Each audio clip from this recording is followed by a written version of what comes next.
नमस्कार।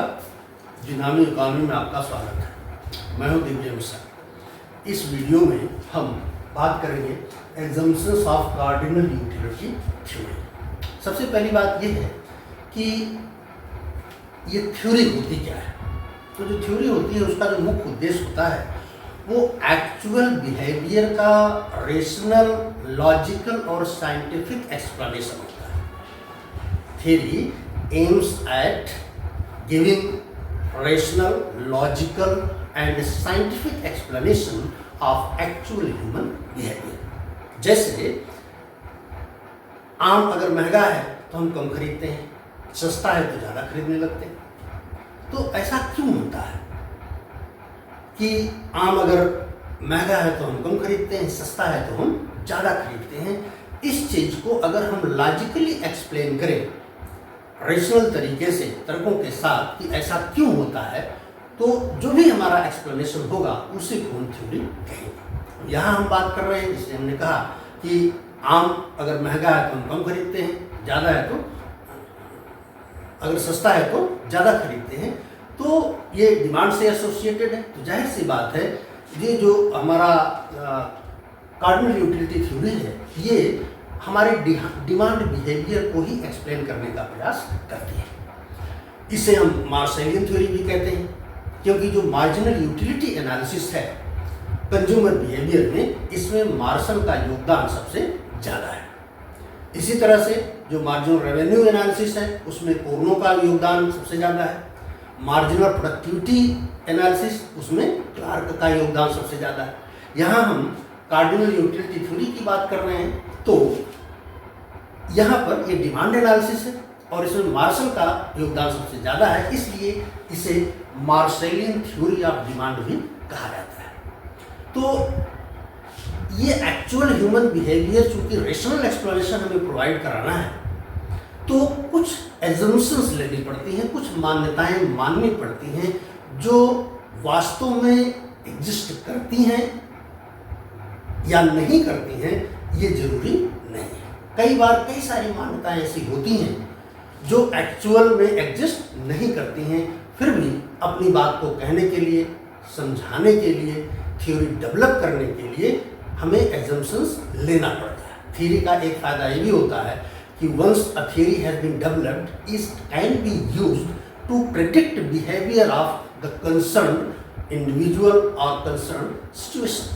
अगर एक बार हमने थ्योरी डेवलप कर लिया तो हम किसी व्यक्ति के व्यवहार के बारे में प्रेडिक्ट भी कर सकते हैं कि अगर ऐसा होगा तो निश्चित रूप से ऐसा ही होगा। ये थ्योरी का काम है। तो इसलिए रेशनल एक्सप्लेनेशन इसका प्रोवाइड करने के लिए एजम्पशंस होती है। तो जो एजम्पशंस हैं इसमें पहली एजम्पशन है कार्डिनल थ्योरी की, यूटिलिटी इज कार्डिनली मेजरेबल, यानी कि उपयोगिता का गणनावाचक मापन किया जा सकता है। यूटिलिटी इज कार्डिनली मेजरेबल, उपयोगिता का गणनावाचक मापन किया जा सकता है। इसका मतलब ये हुआ कि अगर आपको प्यास लगी है, आप एक गिलास पानी पीते हैं और उससे आपकी प्यास बुझती है, आपको सेटिस्फैक्शन मिलता है, तो आप ये बता सकते हैं कि हमको एक गिलास पानी से कितना सेटिस्फैक्शन मिला है। आप कह सकते हैं हमको 20 यूनिट का सेटिस्फैक्शन मिला या 15 यूनिट का सेटिस्फैक्शन मिला है। एक नंबर आप बता सकते हैं कि इतनी मात्रा में हमको सेटिस्फैक्शन मिला है। आपको भूख लगी है, खाना खाया आपने, तो इस थ्योरी की मान्यता है कि आप ये बता सकते हैं कि खाना खाने से आपको कितना सेटिस्फैक्शन मिला है। 10 रुपए के बराबर मिला है, 50 रुपए। इवन आप फिल्म देखने जाते हैं, वो फिल्म देख करके आप बता सकते हैं कि आपने जो पैसा खर्च किया है, 300 रुपए का टिकट आपने खरीदा, तो आपको जो सेटिस्फैक्शन मिला वो कितना है। 300 रुपए से ज़्यादा है, 500 के बराबर सेटिस्फैक्शन मिला, या 300 के बराबर हुआ, या 100 रुपए का ही सेटिस्फैक्शन मिला, आप फिल्म देख लिया, बिना बात के टाइम जाएगा। तो मूल चीज़ जो है वो ये है कि that this theory believes that satisfaction derived from consumption of a particular amount of a commodity और service can be measured in the same way in which other measurable quantities can be। जैसे लंबाई हम नाप सकते हैं, हम वजन नाप सकते हैं, हम समय नाप सकते हैं। इसी तरह से इस थ्योरी की मान्यता, पहली मान्यता है that utility is also measurable. अब इसको मेजर किसमें किया जाए, ये समस्या होगी। तो कुछ लोगों ने एक यूनिट सुझाई, यूटिल्स, ये यूनिट सुझाई गई that it should be measure of utility. लेकिन अब समस्या ये है कि ये यूटिल्स है क्या, क्योंकि जो सेटिस्फैक्शन है ये एक सब्जेक्टिव कॉन्सेप्ट है, हमारे दिमाग में होता है, और जो हमारी चीज़ें दिमाग में होती हैं उनको हम मेज़र नहीं कर सकते। आराम करने से हमको कितना सेटिस्फैक्शन मिलता है, इसको हम मेज़र नहीं कर सकते। पार्क में घूमने से कितना सेटिस्फैक्शन मिलता है, इसको हम मेज़र नहीं कर सकते। एक बात। दूसरी, सबके लिए अलग अलग होता है सेटिस्फैक्शन, क्योंकि दिमाग में है, तो इसको हम किस प्रकार से यूनिवर्सलाइज कर पाए कि ये जो यूटिल्स हैं वो यूनिवर्सल है। तो इसलिए इस बात को लेकर कि what should be the unit of measurement of utility, एक मतभेद पैदा हुआ। तो आमतौर पर एक जो आम सहमति या कंसेंसस डेवलप हुआ वो ये हुआ कि यूटिलिटी के मेजरमेंट के लिए मनी का ही प्रयोग किया जाए बजाय यूटिलिटी। तो इसमें ये हो गया कि अब जैसे अगर एक गिलास पानी आप पीते हैं तो आप ये कह सकते हैं कि हमको 20 रुपए के बराबर सेटिस्फैक्शन मिला, या आप ये कह सकते हैं 15 रुपए के बराबर सेटिस्फैक्शन। एक सेब आपने खाया, आप बता सकते हैं कि हमको 25 रुपए के बराबर सेटिस्फैक्शन मिला। सेब की कीमत क्या है इससे कोई मतलब नहीं। आप फिल्म देखने गए, फिल्म आपने देखा, आप बता सकते हैं कि हमको फिल्म देखने से 500 रुपए के बराबर सेटिस्फैक्शन मिला। It means that it has been agreed that utility should be measured in monetary units. मुद्रा में ही हम यूटिलिटी का भी मापन करें। अब ये बात आ गई कि अगर हम मुद्रा में यूटिलिटी का मापन करेंगे तो मुद्रा की यूटिलिटी बदल जाए तो क्या होगा, तब तो समस्या हो जाएगी। मीन्स कि अगर आप, जैसे मान लीजिए कि आपका ये एक यूनिट है मेजरमेंट का, लेंथ मेजरमेंट का, और दूसरी ये है, ये 50 सेंटीमीटर है, आपने ये मान लिया 50 सेंटीमीटर। अगली बार आपने इसको 50 सेंटीमीटर बना दिया, तो अब ये भी 50 सेंटीमीटर हो गया और ये भी 50 सेंटीमीटर हो गया। Then how can this two be compared? इनका कंपेरिजन संभव नहीं है। क्यों? क्योंकि यहां दोनों पर हमने स्केल ऑफ मेजरमेंट ही बदल दिया। तो मेजरमेंट का जो परिणाम आएगा वो कंपेरेबल नहीं होगा। तो इस समस्या से बचने के लिए जो सेकंड एजम्पशन ली गई, that marginal utility of money is constant. मुद्रा की जो सीमांत उपयोगिता है वो स्थिर रहती है, इसमें किसी प्रकार का परिवर्तन नहीं होता। मार्जिन यूटिलिटी क्या होती है, हम पहले बता चुके हैं। मार्जिन यूटिलिटी का मतलब है कि किसी वस्तु की एक्स्ट्रा इकाई कंज्यूम करने से यूटिलिटी में जो चेंज होता है उसको मार्जिन यूटिलिटी कहते हैं। तो अगर किसी के पास मनी ज़्यादा है या हम पैसा खर्च करते हैं जब, तो मनी की मात्रा हमारे लिए कम हो जाती है, तो उसकी यूटिलिटी पर कुछ तो प्रभाव पड़ेगा। लेकिन यहाँ पर मान्यता यह है that marginal utility of money remains constant. क्यों? क्योंकि मनी को ही हम मेजरिंग रॉड के रूप में प्रयोग कर रहे हैं। मुद्रा के माध्यम से ही हम यूटिलिटी का मापन कर रहे हैं। अगर इसमें कोई परिवर्तन होगा तो इस प्रकार से हमारे जो रिजल्ट्स होंगे वो कंपेरेबल नहीं होंगे। इसलिए marginal utility of money is assumed to be constant. Third assumption is utilities are additive and independent।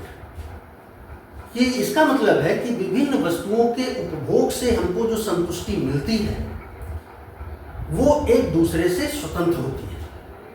यानी कि अगर आप मिठाई खाते हैं तो उससे जो संतुष्टि मिलती है उसका नमकीन से कोई संबंध नहीं है। आप चाय पीते हैं तो चाय से जो संतुष्टि मिलती है उसका चीनी से संबंध नहीं है। चाय में चीनी पड़ी या नहीं पड़ी इसका कोई मतलब नहीं। तो किसी भी वस्तु से प्राप्त होने वाली संतुष्टि केवल उस वस्तु की मात्रा के कंजम्पशन पर डिपेंड करती है। यानी कि यूटिलिटी जो है वो क्वांटिटी का फंक्शन बन जाता है, उस वस्तु की क्वांटिटी का जिस वस्तु का कंजम्पशन हम कर रहे हैं। तो इस हिसाब से आप जितनी वस्तुओं को कंज्यूम करेंगे उन सब की क्वांटिटी से जो सेटिस्फैक्शन आपको मिलेगा वो आपका टोटल यूटिलिटी हो जाएगी। तो अगर जैसे 3 वस्तुएं हम कंज्यूम करते हैं, x इससे u मिल रही है, y इससे uy मिल रही है और z मिल रही है, तो टोटल यूटिलिटी हमारी ये हो जाएगी तीनों को जोड़कर। इसीलिए इसको कहा गया एडिटिव। इंडिपेंडेंट इसलिए कि ये वस्तुएं एक दूसरे की यूटिलिटी को प्रभावित नहीं करती, जबकि रियल लाइफ में ऐसा नहीं है। दाल में अगर नमक डाल के खाया जाए तो दाल की उसी मात्रा से मिलने वाला सेटिस्फैक्शन बढ़ जाएगा। चाय में चीनी मिलाकर खाई जाए, आपको अगर डायबिटिक नहीं है तो जो चाय से मिलने वाला सेटिस्फैक्शन है वो बढ़ जाएगा, भले ही चाय की क्वांटिटी वही है। तो इस तरह से अगर आपके पास एक मारुति कार है और एक मर्सिडीज आ जाए तो मर्सिडीज के आने से मारुति से मिलने वाला सेटिस्फैक्शन घट जाएगा, जबकि कार आपकी वही है। तो इस तरह से ये जो रिलेशनशिप है वो इस थ्योरी में मान्य नहीं है, जिनको हम टेक्निकली कहते हैं that relationship of substitute and complementary goods have been ignored by cardinal theory of utility और बाय मार्सेलियन थ्योरी। इसमें प्रतिस्थानापन्न और पूरक वस्तुओं के संबंध को इग्नोर कर दिया गया है इस सिद्धांत में, just to keep the analysis simple, complication ना हो, इसलिए ये मान्यता मान ली गई है कि यूटिलिटी जो है वो जोड़कर हमको मिल जाती है और ये एक दूसरे से इंडिपेंडेंट होती है कि अगर हम दूसरी वस्तु का कंजम्पशन ना भी करें तो हमारी यूटिलिटी पर कोई प्रभाव नहीं पड़ने वाला है। जैसे आप मान लीजिए कि जो टोटल यूटिलिटी है वो है इस तरह से, x से मिलने वाली जो यूटिलिटी है वो qx है और y से मिलने वाली qy है। अब अगर qy 0 हो जाए तो भी हमारी यूटिलिटी qx के बराबर है, अगर qx 0 हो जाए तो भी हमारी यूटिलिटी qy के बराबर है। लेकिन अगर यूटिलिटी इस प्रकार की है,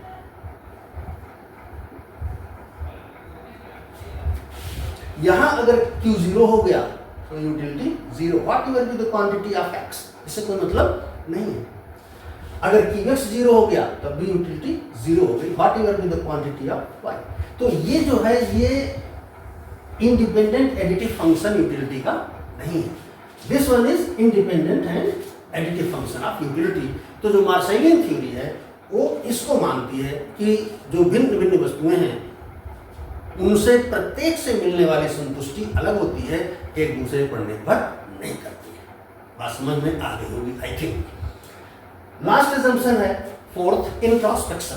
इसका मतलब ये है कि कोई भी रेशनल पर्सन जो होता है वो एक परिस्थिति में जिस प्रकार का व्यवहार करता है, all the rational persons behave similarly in that situation.